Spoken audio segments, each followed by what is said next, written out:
On the way back from Lewis's funeral, my mom told me to start packing. She waited until the day before we left to tell Edie. I'm not sure if she wanted to make it easier or harder.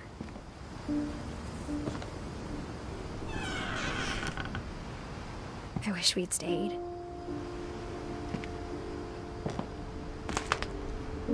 But I understand why we left.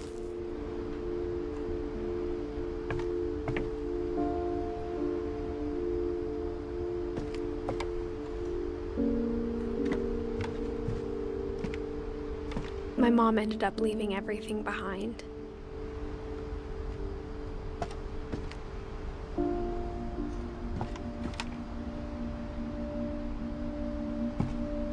What happened that night had been coming for a long time. Maybe it should have come sooner.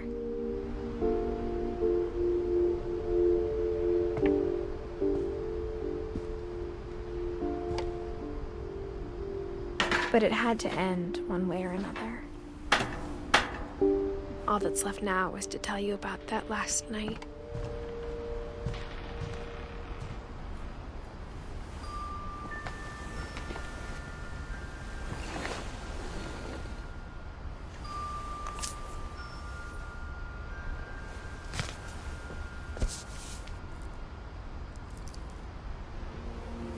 That whole last day, Edie just watched us pack and didn't say a word. Until supper, when she raised her glass and said, "To our final night together, and all our final nights apart." Grandma, you know what I said about alcohol.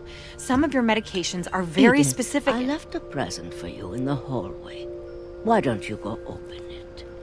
The grown-ups have to argue now. I'm sorry, you're right. We're all leaving tomorrow. Let's just enjoy our last... I'm not leaving. Edith, you're excused.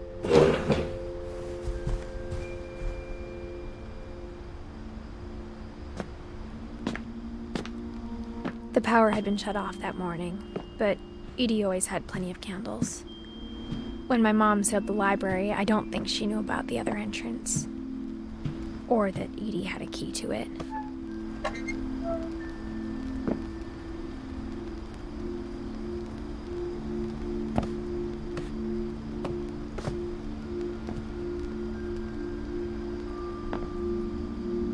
The thing you're afraid of isn't going to end when you leave the house.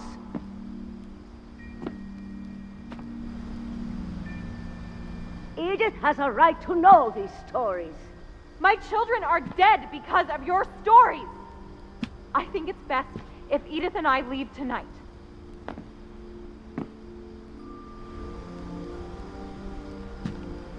We'll have the nursing home send a van for you in the morning, okay? Dear Edith, there's so many stories I wish I could tell you, but there's only time for one. This is about what happened on the night you were born. That night, the tide went way, way out. It was the first and last time I ever saw the old house aground. There'd been an earthquake out in the middle of the ocean. They called it the lowest tide in 1,000 years. God, it smelled awful. You know, I've seen that house every day of my life.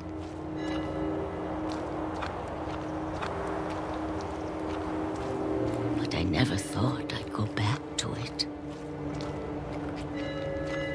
When the fog rolled in, I lost my way.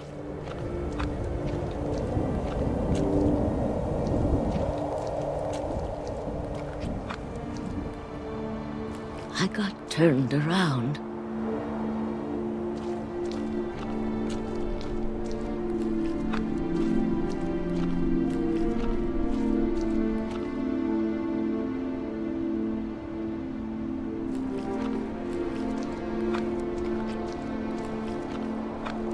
For a while, I wandered.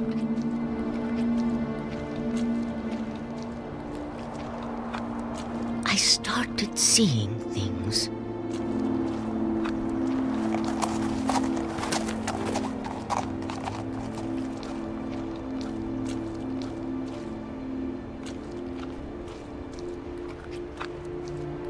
things I'd forgotten had ever existed.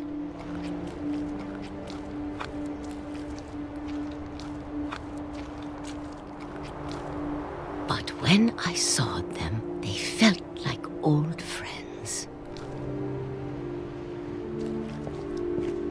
That night, a lot of things came back to me.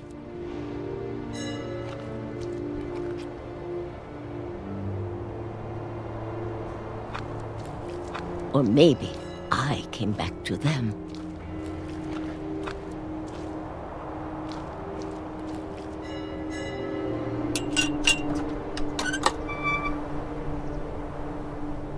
Things I can't explain, but that I need you to try and... Edith, what are you doing in here? It's mine. Edith! Mom, you're gonna rip it! Let go! I kicked and screamed, but Mom dragged me to the car.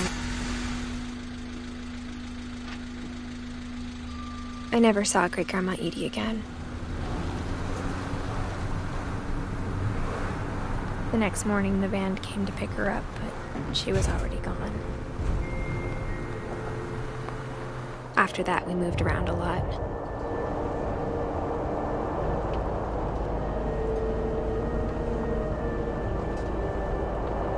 We both tried to make the best of it.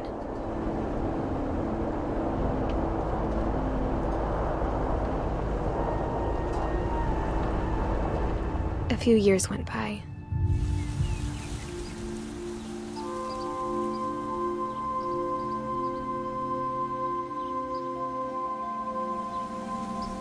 My mom didn't like to talk about it, but she started getting sick a lot. The rest happened pretty quickly.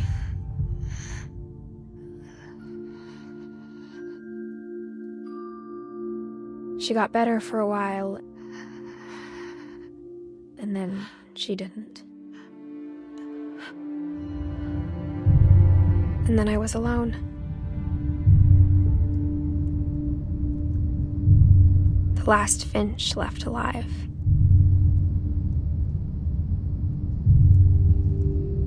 Until I found out about you. I'm still not sure what to tell you about all this.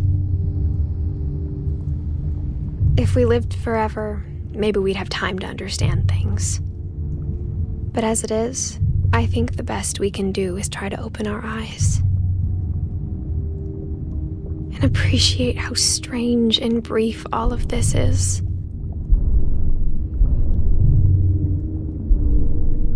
This journal was supposed to be for you.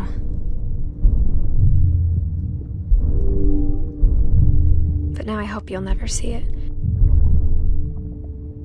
I just want to meet you and tell you all these stories myself. But I guess if you're reading this now, things didn't work out that way.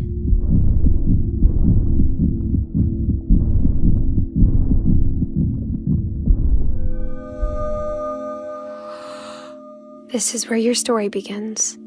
I'm sorry I won't be there to see it.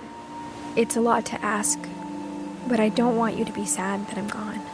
I want you to be amazed that any of us ever had a chance to be here at all. Good luck.